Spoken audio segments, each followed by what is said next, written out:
안녕하세요. 저는 30대 중반의 여성으로 전 남편의 충격적인 이중 생활을 알고 난 뒤 이혼을 했습니다. 살면서 위기를 겪지 않고 사는 부부가 얼마나 될까 싶어 저도 어떻게든 참고 살아보려 했는데 전 남편은 저 모르게 밖에서 바람을 피우고 있었습니다. 전혀 생각도 못했던 일이라 충격에서 헤어나오기 힘들었지만 애까지 생겼다는 말에 남편을 보내주었습니다. 물론 그냥 이혼을 해주지는 않았습니다. 본인의 행동이 얼마나 잘못된 것인지를 깨닫게 해주려고 시작한 일이었는데 저처럼 피해를 입은 사람이 또 나타나면서 알아서 나락으로 떨어지더라고요. 그 당시에는 너무나도 힘들어서 대인 기피증까지 왔었는데 시간이 지나고 제 선택이 맞았다는 것을 알게 되니 지금은 이렇게 웃으며 말할 수 있게 되었습니다. 그럼 제가 겪은 충격적인 일에 대해서 바로 말씀드려 보겠습니다. 저는 경기도의 한 회사에서 남편을 만나 교제하기 시작했습니다. 제가 회사에 입사했을 당시 남편이 친절하게 설명도 해주고 도움을 많이 주었습니다. 그러다 보니 금방 친해지게 되었죠. 회사에서도 사내 연애를 하고 있다는 소문이 금방 퍼졌고 결혼까지 하게 되었습니다. 결혼 후 남편은 그 회사에 계속 다녔고 저는 이직을 했습니다. 결혼을 하고 나서 저희는 연우 부부처럼 평범하게 살았는데 신혼 때는 누구나 그렇듯 서로 관심도 많고 잘 챙겨주고 지냈습니다. 하지만 시간이 지나면서 흔히 말하는 의리로 살았어요. 회사가 다르니 퇴근 시간도 달라 서로 일찍 퇴근하는 사람이 마트에 가서 장을 보곤 했는데 남편은 장 보는 걸 좋아해서 혼자 음식 재료를 사와서 저녁을 만들어줄 때도 많았습니다. 소라야, 지금 어디쯤이야? 도착 10분 전? 그런데 자기는 벌써 집에 온 거야? 벌써가 뭐야. 나 마트까지 다녀와서 장 보고 저녁 다 해놨어. 얼른 와. 이야, 오늘은 메뉴가 뭐야? 뭘 물어. 와서 보면 되는 걸. 알았어. 금방 갈게. 아니다. 사고 날라. 천천히 와. 내가 안 먹고 기다리고 있을 테니까. 남편은 정말 자상했습니다. 연애 때도 그랬지만 뭐든 다 해주려고 하니 저도 잘할 수밖에 없었죠. 본인도 회사 다니느라 피곤할 텐데 항상 자기 전에 발을 주물러 주거나 어깨 마사지를 해주는 등 세상에 이런 남편을 만난 저는 행운이라는 생각까지 하며 살 정도였네요. 아니, 왜 나와 있어? 마중 나왔지. 저번처럼 급하게 온다고 뛰어오다 넘어지면 어떡해? 뭐야, 내가 애도 아니고. 얼른 들어가자. 오늘은 된장찌개 했는데 진짜 기가 막혀. 맛있겠다. 회사 저녁 메뉴가 별로라 안 먹고 왔는데 그러길 잘했네? 저희는 이렇게 사이좋은 부부였습니다. 하지만 한 가지 아쉬웠던 건 애가 없다는 거였어요. 시댁에서는 따로 눈치를 주거나 하지는 않았지만 남편이 외아들이다 보니 계속 신경이 쓰였습니다. 시댁에 제사가 있는 날이면 다른 친척분들도 오시는데 애는 언제 가질 거냐는 말을 참 많이 들었습니다. 그럴 때면 어머님은 마음에 담아두지 말라고 하셨어요. 소라야, 이리 좀 와봐. 네, 어머님, 뭐 할까요? 아니, 뭐 할 건 없고 친척들이 하는 말 신경 쓰지 말라고.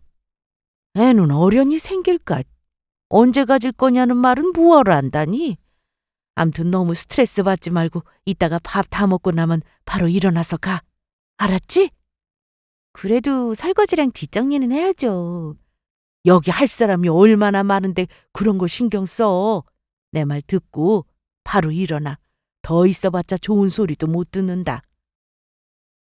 어머니는 가족들이 많이 모인 날에는 제가 듣기 싫은 말을 들어야 하는 것을 잘 아셔서인지 일부러 저보고 빨리 집에 가라고 하셨습니다.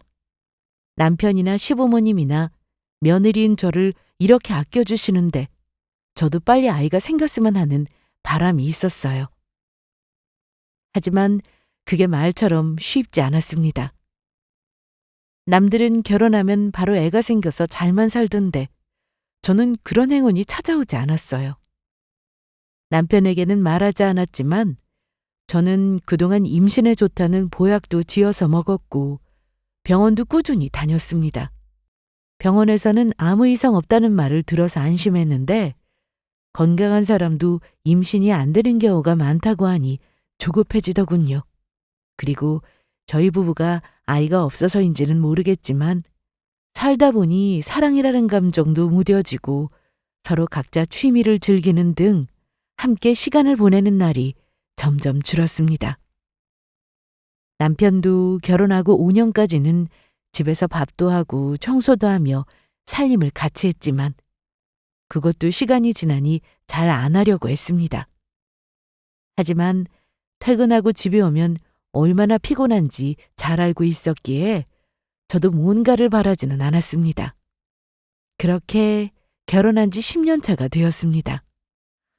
세월 금방 가더라고요. 결혼 초에 애틋했던 감정은 사라졌지만 그래도 저희는 주말이면 밖에 나가 외식도 하고 둘만의 시간을 보냈습니다. 여보, 저기 좀 봐. 어? 어디? 저기 풍선 들고 있는 애 좀 봐. 너무 귀엽지? 응, 진짜 귀엽다. 안 되겠다. 우리 가까이 가서 보자. 남편은 밖에 나가서 아장아장 걷는 아기가 보이면 이쁘다고 난리였습니다. 그건 저도 마찬가지였어요.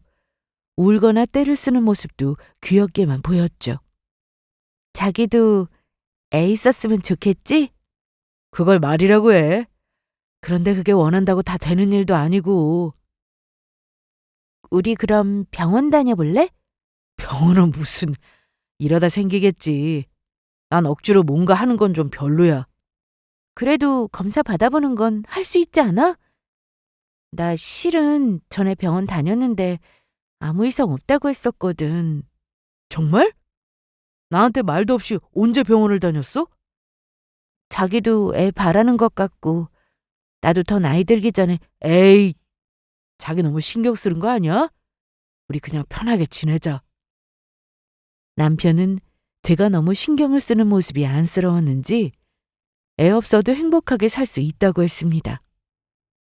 말이라도 저렇게 해주니 고마웠지만 하루빨리 저에게도 천사가 찾아오길 바라고 있었습니다.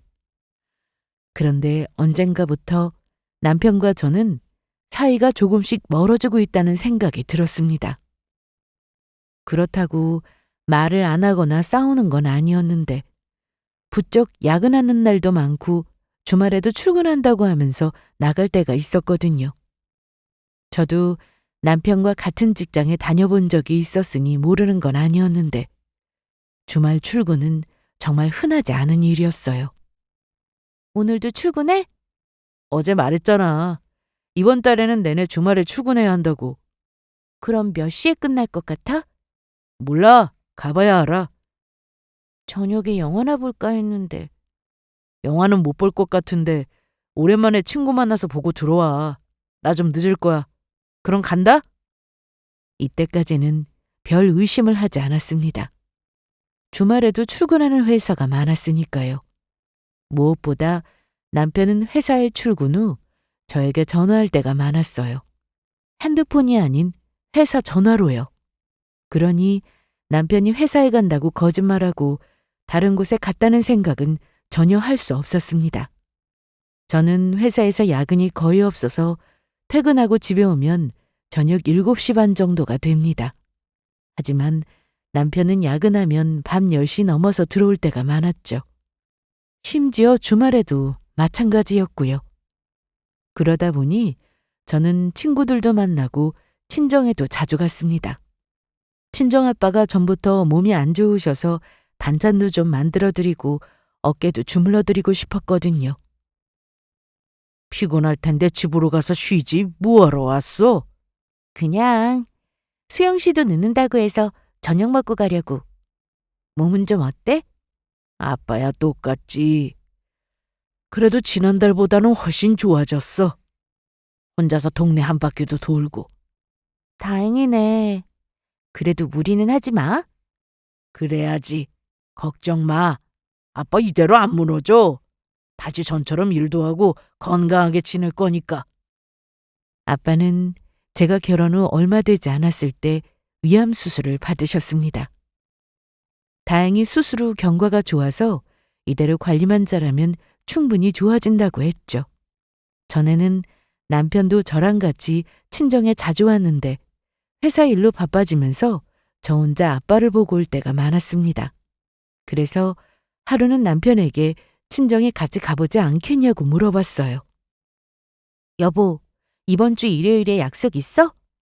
글쎄, 회사에 나가봐야 할 것 같기도 한데. 일요일에도? 자기도 알잖아. 원래 우리 회사 주말 출근도 하는 거. 그거야 아는데 일요일까지 출근을 했었던가? 일 생기면 나가야지 월급쟁이가 별 수 있어? 그런데 일요일에 왜? 무슨 일 있어?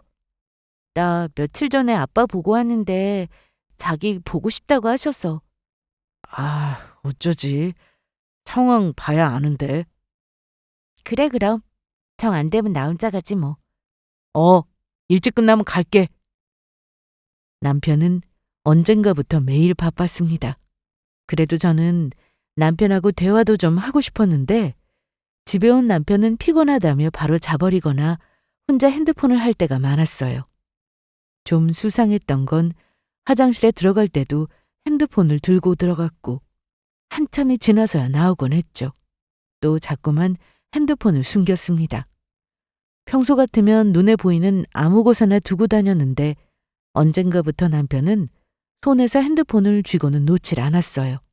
심지어 자려고 누웠는데도 핸드폰을 하느라 정신없었습니다. 자기야, 이 시간까지 뭘 보는 거야? 아니야, 그냥 인터넷 기사 좀 봤어. 카톡 같은데 아니야? 아니야. 얼른 자. 나도 피곤하다. 남편은 제가 볼 수 없는 각도로 핸드폰을 틀어서는 누군가와 카톡을 주고받았는데 제가 뺏어서 볼 수도 없고 답답하기만 했습니다. 하지만 저는 바람을 전혀 의심하지 않았습니다. 야근을 하거나 주말 출근을 하는 날에는 회사 전화로 저에게 전화를 해와서 당연히 믿었고 친구들과 약속이 있어서 나간다고 하는 날에도 제가 전화하면 다 받았거든요. 어디서 만나든지 장소까지 다 얘기하고 나가는 사람이라서 의심이라는 걸 할 수 없었어요. 그러던 어느 날 저는 주말에 친구들을 만나 밖에서 밥도 먹고 시간을 보내다 남편하고 같이 집에 가고 싶어 전화를 걸었어요. 여보세요? 자기야, 아직 회사지? 오늘 좀 늦는다고 했잖아. 나 마침 자기 회사 근처라서 시간 맞으면 데리러 갈까 하고. 뭐하러 와? 와도 한참 기다려야 돼. 그럼 기다리지 뭐. 회사 휴게실 있잖아. 너 기다리고 있으면 내가 일에 집중하겠어. 그냥 집으로 가. 저는 어떻게든 남편과 전처럼 지내보고 싶어 노력했는데 남편은 뭔가 저를 밀어내는 느낌이었습니다. 이건 저만 느끼는 거라서 어디다 말도 못했어요. 남편은 너무 늦게 끝나는 날이면 회사 숙소에서 잔다고 할 때도 있었습니다.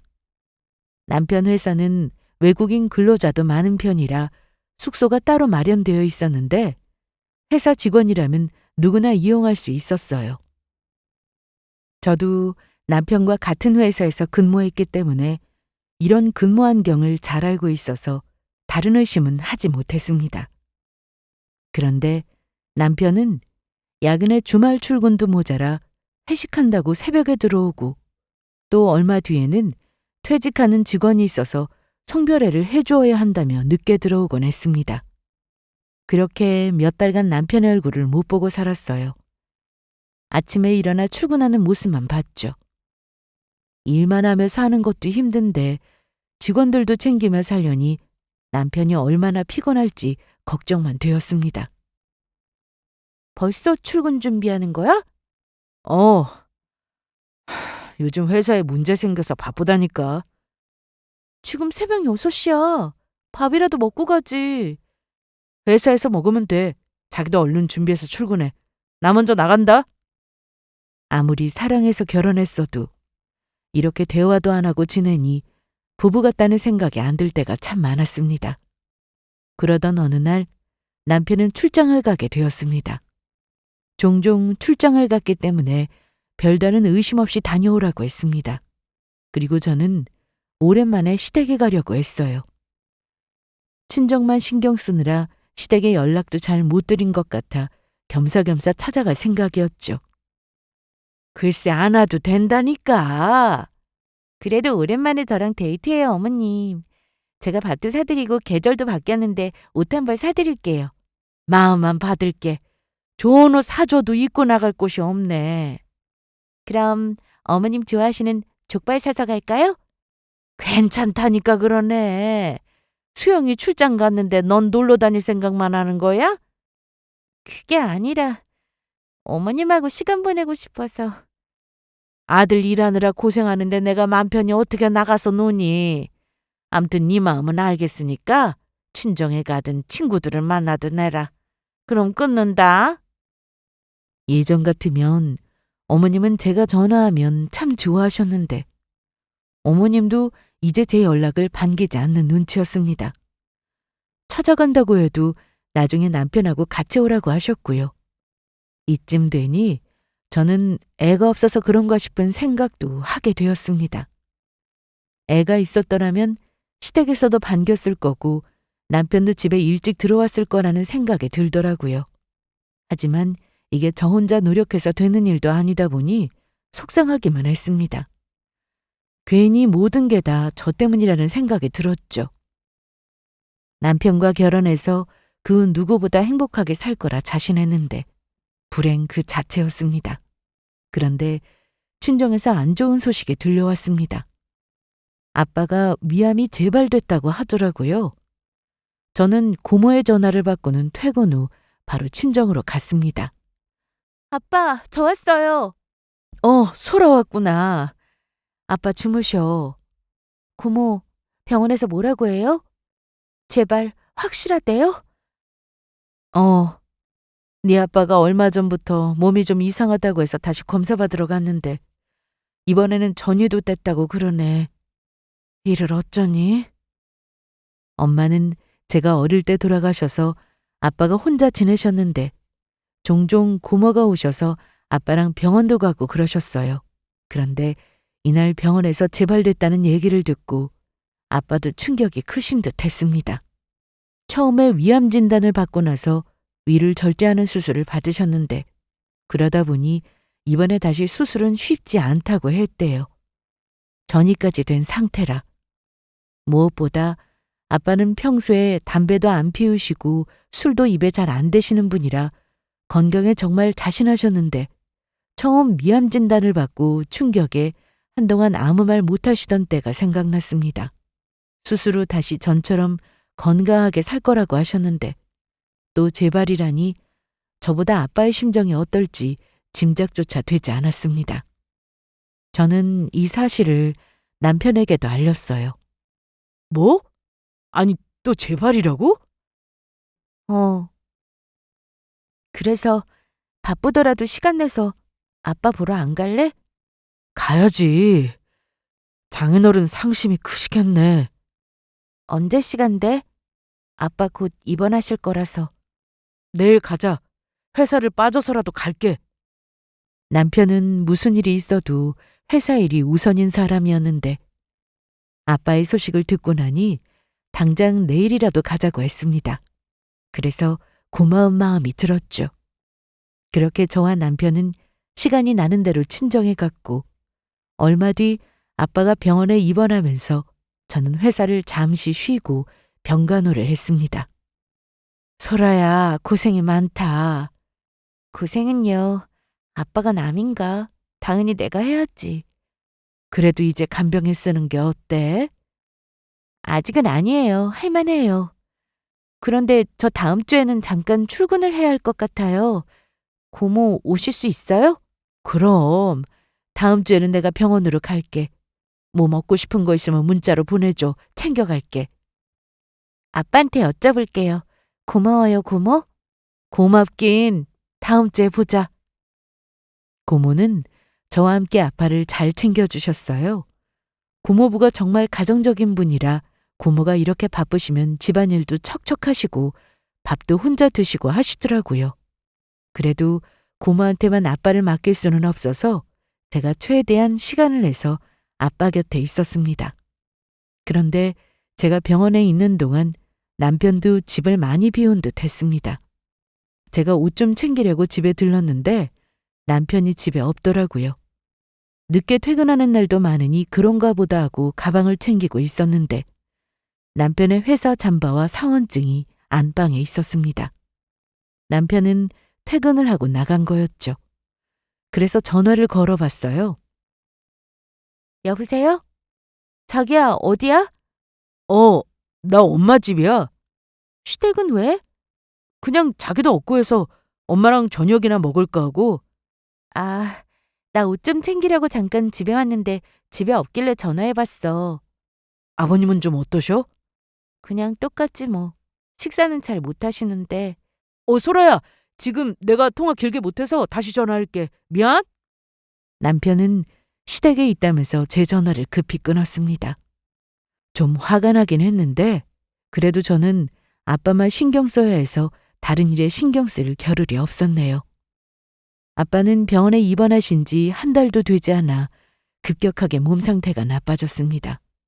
전이도 빨랐고 구토를 많이 하시면서 음식도 잘 드시지 못했습니다. 면역력도 너무 떨어진 상태라 항암도 계속 이어가지 못하고 있는 상태였는데 무엇보다 매일 아픈 상태가 유지되다 보니 아빠는 우울증도 심해졌고 예민해지셨죠. 저도 참 힘들었어요. 정작 제일 속상하고 아픈 건 아빠라는 걸 알면서도 옆에서 그걸 지켜보는 저 역시 괴로웠습니다. 아빠는 병원 생활 내내 고통스럽게 계시다가 세상을 떠나셨어요. 엄마 없이 아빠가 저를 혼자 키워주셨는데 아빠마저 세상을 떠나시니 견디기 힘들었습니다. 그런데 제가 더 무너질 수밖에 없었던 건 바로 남편 때문이었습니다. 남편은 그동안 저를 아주 철저히 속였습니다. 속은 제가 바보였지만 작정하고 속이는 사람을 제가 무슨 수로 당하겠어요? 아빠 장례식장이 차려지고 남편도 제 옆에 서서 함께 지냈습니다. 남편은 회사에 부고 소식을 알렸고 남편 회사에서도 몇몇 직원들이 찾아왔어요. 그중 저와 친분이 있는 직원도 있었습니다. 힘들 때 이렇게 와서 위로해주고 하니 그래도 든든하더라고요. 거기다 저에게는 고모도 계시고 큰아빠도 계셨기 때문에 저 혼자 장례 준비를 한 게 아니어서 힘든 건 없었는데 장례식장에서 제가 정신줄을 놓을 뻔했던 일이 있었습니다. 고모, 저 잠깐 화장실 좀 다녀올게요. 다녀와. 우리 층은 사람이 너무 많아서 한참 기다려야 하니까 1층으로 가. 거기 화장실 크더라. 알겠어요. 저는 고모의 말대로 1층으로 내려갔고 복도 끝에 있는 화장실로 들어갔습니다. 마침 사람들도 없어서 편하게 볼일을 볼 수 있었어요. 그런데 밖에서 어머님의 목소리가 들렸습니다. 아유, 복잡해. 여기는 사람도 많고. 이 동네에서 여기 장례식장이 제일 커서 그래요. 그건 나도 아는데 정신없어서 어지럽다. 그런데 어머님, 수영 씨 이혼은 언제 시키실 거예요? 조용히 해. 누가 듣기라도 하면 어쩌려고. 여기 아무도 없는데 여보. 수영이가 알아서 한댔으니까 기다려봐. 보채지 말고. 그런데 시은이는 홀몸도 아닌데 장례식장에 와도 되는 거야?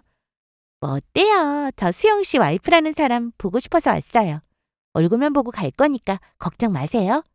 그래, 너 알아서 하고 얼른 올라가 보자. 이게 도대체 무슨 소린가 싶었습니다. 분명 어머님의 목소리였고 남편의 이름도 들렸습니다. 그런데 이혼 얘기는 뭐고 홀몸도 아니라는 건 대체 뭔지 머릿속이 복잡해졌어요. 일단 저는 화장실에서 나와 다시 장례식장으로 올라갔고 가보니 어머님이 와 계셨습니다. 어머님 오셨어요? 그래. 너는 자리 비우고 어디 갔었냐? 저 잠깐 화장실 좀. 난 벌써 사돈께 인사도 했다. 네가 힘들겠지만 정신 바짝 차려야지 어쩌겠어. 네, 좀 앉으세요, 어머님. 아니다. 내가 허리가 좀 아파서 미안하지만 금방 가야 돼. 병원도 예약해뒀거든. 엄마, 제가 모셔다 드릴게요. 넌 여기 있어야지. 그래, 자기가 모셔다 드려. 잠깐 자리 비우는 건데 괜찮아. 알았어. 엄마, 얼른 가세요. 저는 아까 화장실에서 들은 얘기가 계속 생각났습니다. 그리고 그 여자도 정말 궁금했어요. 그런데 그 궁금증은 얼마 안가 해결되었습니다. 제가 남편하고 같은 회사를 다니고 있었을 때 친하게 지냈던 여직원이 장례식장에 왔는데 그 직원을 통해 의심스러운 말을 들었습니다. 소라야, 상심이 크지? 바쁜데 어떻게 왔어? 아무리 바빠도 와야지. 그리고 너희 남편하고 같은 직장 다니는데 더 와봐야지. 그런데 아버님이 평소에도 몸이 안 좋으셨어? 응, 위암이셔서 수술도 받으셨는데 결국 재발이 됐어. 저런, 힘들어도 잘 이겨내. 알았지? 그런데 저 직원은 여기에 왜 왔지? 어? 누구? 아, 넌 모를 거야. 너 이직한다고 회사 그만두고 나서 새로 들어온 여직원인데 친분도 없을 텐데 여긴 어떻게 왔지? 남편하고 좀 친한 거 아닐까? 부서도 완전히 다른데? 저는 느낌이 이상해서 그 여자의 이름을 물어봤습니다. 혹시 저 여직원 이름이 어떻게 돼? 최시은. 왜? 아는 사람이야? 전 직장 동료로부터 그 여자의 이름을 듣는데 온몸이 소름이 돋았습니다. 화장실에서 들리던 그 이름이었으니까요. 그것도 시모의 입에서 나온 이름이요. 남편과 무슨 관계인가 궁금했었는데 이제 알았죠. 보통 사이가 아니라는 것을요. 혹시 저 직원 임신했어? 어떻게 알았어? 곧 결혼한다고 소문났어. 그런데 애부터 생겼다고 하더라고. 결혼할 사람이 누군지 혹시 알아? 그건 모르지. 저는 아빠가 돌아가신 것도 힘들었는데 그 와중에 남편이 바람을 피우고 있었다는 사실까지 알게 되면서 큰 충격을 받았습니다. 그냥 바람도 아니고 그 여자의 뱃속에 있는 애가 남편의 핏줄이라면 그건 역시 용서 못할 일이었죠. 1시간 뒤 남편이 시모를 모셔다 드리고 다시 돌아왔는데 그 여직원을 본 남편은 고개만 까딱 인사를 하고는 별다른 인사를 하지 않았습니다. 그래서 제가 일부러 더 물어봤습니다. 자기 아는 사람 아니야? 어? 아, 우리 회사 사람이긴 한데 그렇게 친하진 않아. 그럼 여기 왜 온 거야? 보통 장례식장은 친분이 좀 있어야 오는 거 아닌가? 내가 회사에서 직급도 좀 있고 하니까 온 것 같은데. 저 여직원 홀몸 아니라던데. 어? 글쎄, 그건 내가 모르지. 이건 누가 봐도 이해되지 않는 모습이었습니다. 남편의 말대로라면 친분도 없고 같은 부서도 아닌데 장례식장에 혼자 올 직원이 얼마나 되겠어요? 조의금만 따로 보내는 게 일반적인데 이건 남편이 작정하고 저를 속이는 거였습니다. 남편도 저를 속이고 심지어 시모한테도 속았다는 사실에 분노가 치밀었고 당장이라도 난리를 치고 상간녀의 머리채라도 잡고 싶었으나 장례식장에서 난동을 부릴 수도 없어 참았습니다. 오히려 함부로 말했다가 남편은 물론 그 상간녀한테 변명을 만드는 시간을 주는 꼴이 될 것 같아 마음을 진정시키려 했었습니다. 저는 남편이 손님을 대접하며 바쁜 틈을 타 차키를 가지고 주차장으로 갔습니다. 뭐라도 나오지 않을까 싶어 차에 탔어요. 그리고 제일 먼저 블랙박스를 확인했습니다. 방금 전 시모와 같이 차를 탔으니 둘이 무슨 대화라도 했을 거라 생각했는데 그 내용은 상상 이상이었습니다. 너 언제까지 이렇게 지낼 거야? 소라하고 정리한다고 안 했어? 그럴 건데 장인어른이 갑자기 돌아가실 줄 누가 알았어요? 그럼 장례만 치르고 이혼할 거지? 시은이 쟤 금방 배불러 올 텐데 어쩌려고 그래? 저도 아니까 기다려주세요. 다 생각이 있어요. 뭔데? 말을 해야 기다리지. 장인어른한테 땅이 좀 있더라고요. 땅? 몰랐는데 전에 장인어른 살아계실 때 잠깐 인사드리러 갔다가 고모님하고 말씀 나누시는 걸 들었거든요. 땅이 좀 큰가 봐요. 자식이라고는 소라뿐인데 그거 다 소라가 받을 거 아니에요. 그래서 이혼하더라도 일단 유산 상속 받고 재산 분할을 해야 저한테도 조금 떨어지잖아요. 그래서 이혼 안 하고 버틴 거야? 난 또 소라한테 무슨 미련 남은 줄 알았지. 미련이 어딨어요. 10년 넘게 살았는데 애도 없고 정도 없고. 그래, 내가 전부터 말했잖아. 부부 사이에는 애가 있어야 한다고. 그런데 소라 걔는 불임 아니냐? 왜 애가 안 생겨? 모르죠. 시은이 임신한 거 보면 저한테 문제 있는 건 아니에요. 두 사람의 대화 내용을 듣고 있는데 온몸이 떨리고 다리가 풀려 한참을 차에 앉아 있었습니다. 그러다 보니 저를 찾는 전화가 계속 오더라고요. 그래서 정신 차리고 다시 올라갔습니다. 그동안 남편과 대화 없이 살았지만 이혼은 생각도 안 해봤는데 남편은 저와 헤어질 생각을 하며 살았다는 걸 알고 나니 배신감이 너무 컸습니다. 거기다 바람 피우고 애까지 생겼다니 당장이라도 가서 남편을 때려주고 싶었네요. 그 와중에 돌아가신 아빠의 재산까지 탐내는 걸 보고는 절대 용서하지 않을 거라고 다짐했습니다. 남편은 회사에서 손님이 많이 와서 아예 자리 잡고 앉아 술을 마셨는데 그때 저는 남편의 핸드폰을 몰래 가져와 뒤져보기도 했습니다. 평소 핸드폰을 손에 쥐고 절대 놓지 않았던 남편이었지만 이날은 술도 먹었고 회사 사람들하고 얘기하느라 정신이 없어서 가능했습니다. 남편의 핸드폰 안에는 블랙박스의 대화 내용보다 더 충격적인 내용으로 가득했어요. 저는 화장실로 가서 문을 잠그고 제 핸드폰의 동영상 녹화 버튼을 누른 채로 남편의 핸드폰을 들여다봤습니다. 갤러리 안에는 상간녀와 찍은 사진도 있고 심지어 아기 초음파 사진도 있었습니다. 더 어이가 없었던 건 남편이 전에 출장을 간다고 해서 그날 시댁에 가려고 했던 날이 있었는데 바로 그날 어머님이 오지 말라고 해서 서운했었는데 알고 보니 남편이 상간녀를 데리고 시댁에 가서 인사를 시켰더라고요. 남편은 출장을 아예 가지도 않았던 거죠. 그러니 시모는 저한테 오지 말라고 한 거였고요. 정말 기가 막혔습니다. 남편의 바람난 사실만 알았어도 놀랄 일인데 지금 생각해도 제가 어떻게 정신을 붙잡고 버텼나 싶습니다. 아빠의 장례식이 끝난 뒤 저는 뒷정리를 하고 집에 갈 준비를 하고 있었습니다. 짐은 어떻게 했어? 트렁크에 넣었어. 그럼 얼른 가자. 피곤하다. 그런데 어쩌지? 나 회사 좀 들려야 할 것 같은데? 회사? 내가 결제받을 게 있는데 그것만 하고 바로 오면 돼. 눈에 보이는 거짓말을 하는 남편이었지만 저는 보내주었습니다. 보나마나 그 상간녀를 만나러 가는 게 분명했거든요. 오히려 잘 됐다 싶었어요.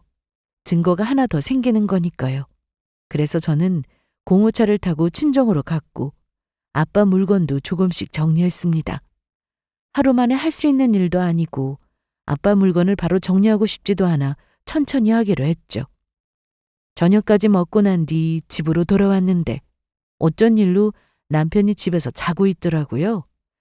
사실 장례를 치르는 내내 잠을 못 잤으니 피곤할 만도 했습니다. 거기다 바람도 피워야 했으니 더 힘들었겠죠. 저도 당장이라도 누워서 자고 싶었는데 기회는 이때다 싶었습니다. 차키를 들고 주차장으로 가서 다시 블랙박스를 확인했어요. 역시나 예상대로 남편은 그 상간녀를 만나고 왔습니다.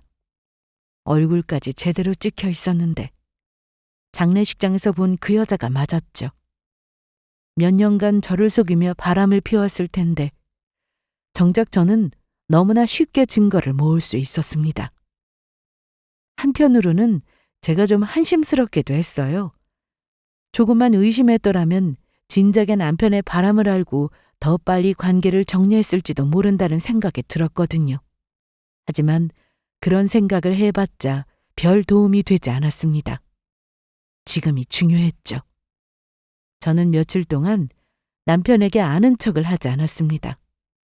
모른 척하며 평소처럼 회사에 나갔죠. 남편은 제가 여전히 아무것도 모르는 줄 알고 있었는데 이상하게 전과 달리 저에게 친한 척을 했습니다.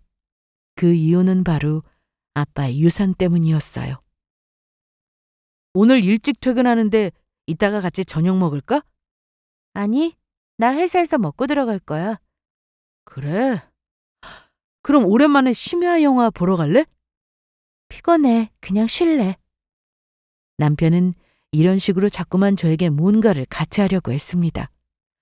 속셈을 다 알고 나니 남편의 이런 행동이 더 괘씸했어요.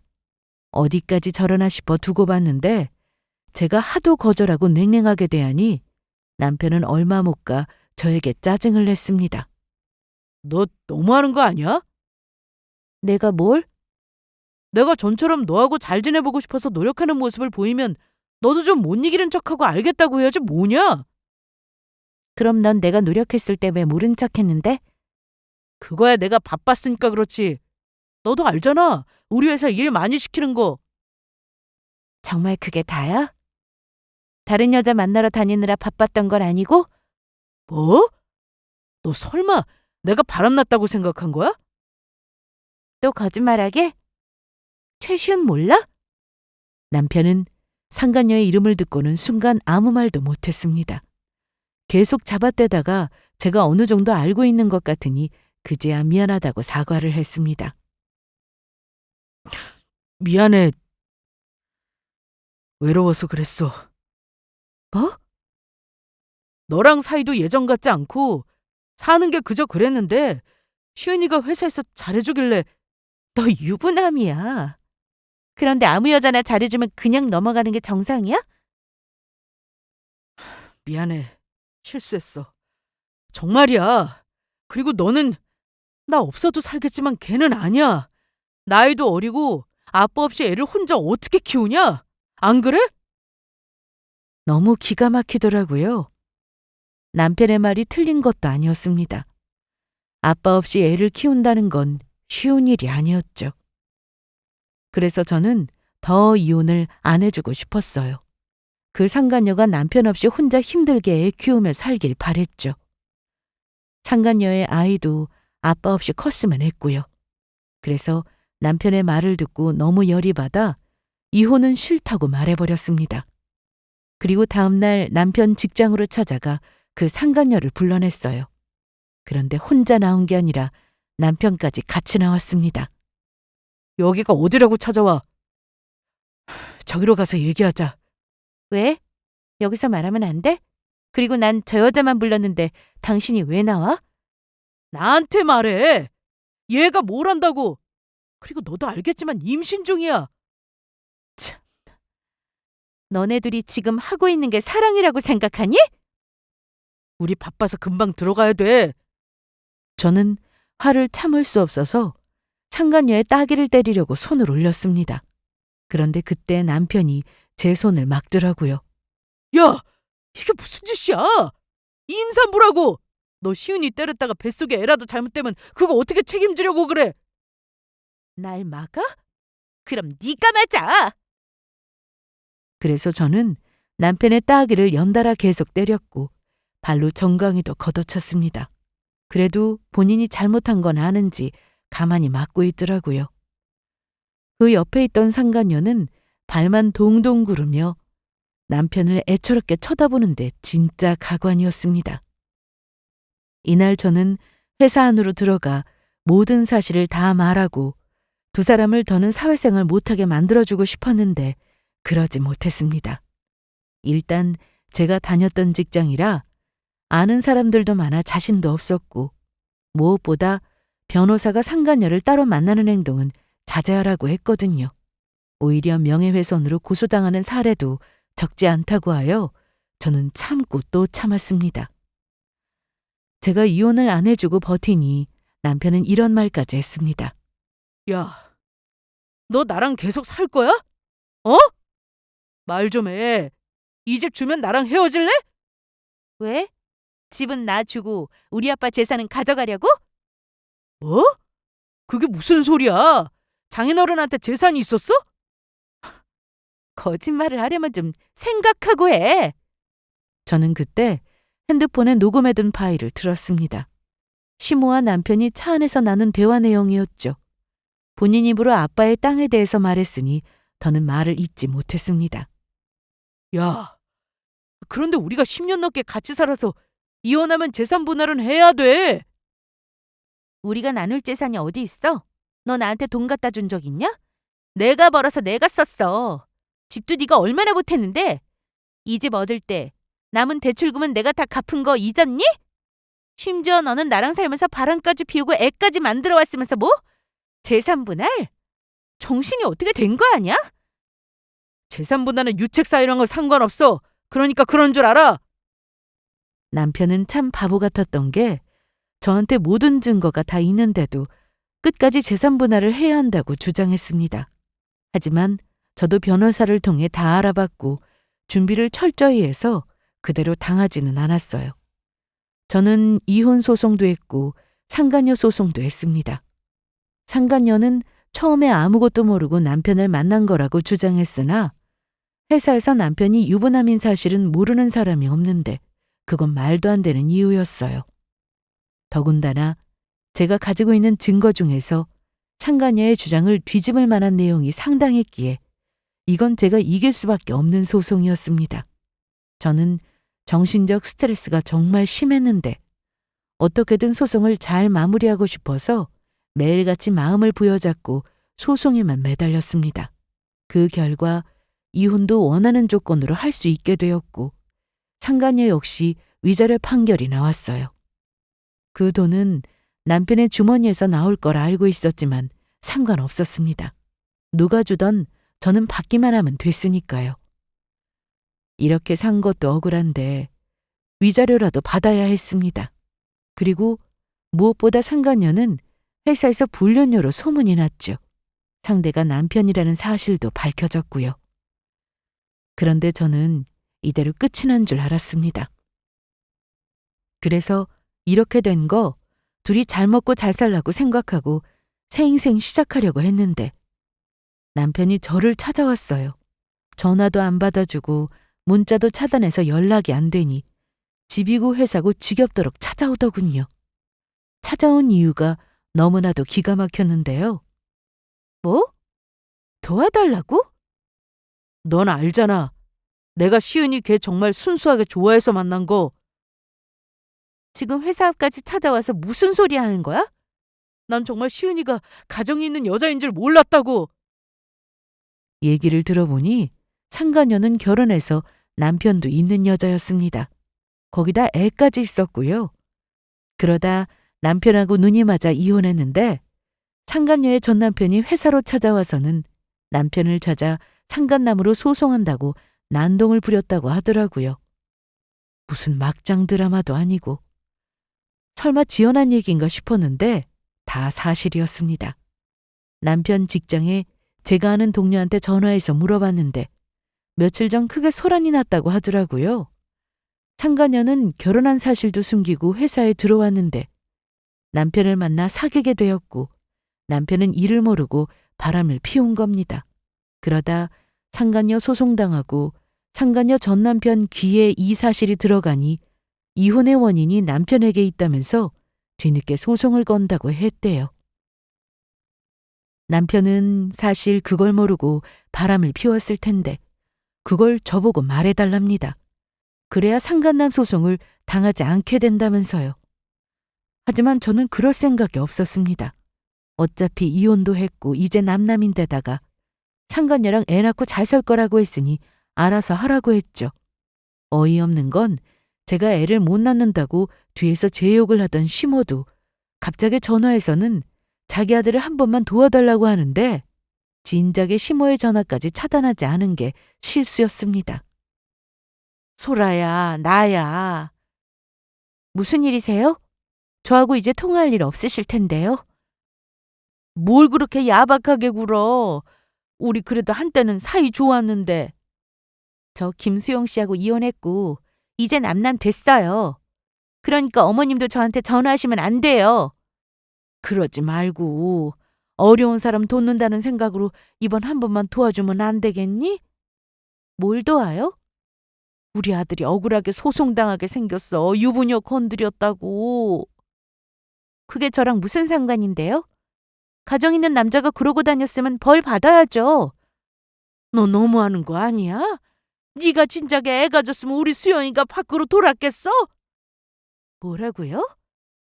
애는 혼자 가져요? 우리 수영이 아무 문제 없다. 그러니까 그렇게 애도 생기지. 그럼 문제가 저한테 있다는 거네요? 그럼 아니야? 내가 내색을 안 했다만 긴 세월 우리 아들하고 살면서 언제쯤 손주가 생기려나 기다리고 기다렸는데 아무 소식 없더라. 내 생각은 안 하니? 저 병원에서 건강하다고 했고 임신하는데 아무 문제 없다고 했어요. 퍽이나! 그 말을 나보고 믿으라고? 그런데 왜 여태 애가 없었냐? 말이 안 되잖아. 이런 너한테 전화는 내 잘못이다. 독한 거. 독한 건 어머님이죠. 자식 교육을 어떻게 시켰길래 가정도 제대로 못 지키고 나이 먹고 그렇게 살아요? 뭐? 너 말 다 했어? 아니요. 아직 남았어요. 상간녀 뱃속에 있는 그 애가 정말 어머님 손주인지는 모르겠지만 그토록 바라셨으니 행복하게 사세요. 그리고 다시는 전화하지 마세요. 스토커로 고소해버릴 테니까. 저는 그렇게 전화를 끊고는 차단도 했습니다. 그런데 이때 제가 한 말은 그냥 화가 나서 홧김에 한 말이었는데 너무 소름 돋았던 건 제 말이 정말이었다는 거예요. 이혼 후 저는 집을 처분하고 아빠가 혼자 사시던 집으로 들어가 살고 있었는데 어느 날 전 직장 동료한테 전화가 왔어요. 저는 그 전화를 받고는 속이 다 후련했습니다. 알아듣게 좀 말해봐. 그 상간녀 말이야. 회사에서 잘렸거든. 잘 됐네. 그게 왜? 네 전 남편하고 그렇고 그런 사이라는 거 다 소문나고 그 애도 네 남편 애라고 다 들고 알고 있었는데 알고 보니까 전 남편 애였대. 뭐? 최 과장님이 네 전 남편하고 친하잖아. 그런데 얼마 전에 그 상간녀가 애를 낳았는데 혈액형이 이상해서 검사를 다시 받았다나 봐. 그런데 전혀 아닌 거지. 알고 보니까 전 남편 자식이었고 그거 알고 니네 전 남편이 인생 망했다고 신세 한탄하더래. 몇 달 전 시모와 마지막으로 통화했을 때 그냥 한번 내뱉어본 말이었는데 그게 정말일 줄 누가 알았겠어요? 저는 내심 상간녀가 애 낳고 남편하고 행복하게 살면 어쩌나 하는 생각도 했었는데 괜한 걱정이었습니다. 그러기에 왜 그렇게 다른 여자한테 눈을 돌리고 지저분하게 살았는지 자기 인생을 스스로 망친 꼴이잖아요. 소송만으로 만족하기엔 애가 걸렸는데 이제 그런 쓸데없는 걱정도 할 필요가 없게 되었습니다. 저는 현재 애도 없고 홀가분하게 마음 정리도 끝나서 새롭게 인생을 살려고 노력하고 있습니다. 전 남편과 같이 산 세월이 참 길어서 이혼하고도 한동안 힘들 거라 예상했는데 생각보다 그 아픔은 오래가지 않았습니다. 오히려 진작 헤어지지 못한 게 좀 아쉬울 뿐이었죠. 지금 저는 다시 누군가를 만나 새 가정을 꾸릴 그런 생각보다는 대학원에 가서 공부를 더 할지 아니면 자격증을 딸지 고민하고 있습니다. 둘 다 해내면 더 좋고요. 제 인생을 위해 많은 시간을 쓰며 살고 있는데 전보다 더없이 행복하다는 생각이 드네요. 그럼 여기서 이만 저의 사연을 마치도록 하겠습니다. 감사합니다.